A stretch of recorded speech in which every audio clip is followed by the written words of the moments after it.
just wanted to show you how I use this portion of counting 1 to 10 with Valentine hearts.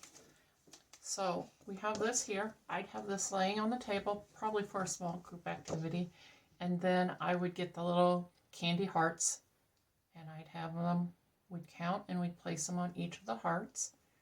And then as we were talking about this, I would use these gestures. I would go 5, take away 1 equals, and then I would have them take away one of the candy hearts and show them 4 fingers, and we would recount 1, 2, 3, 4.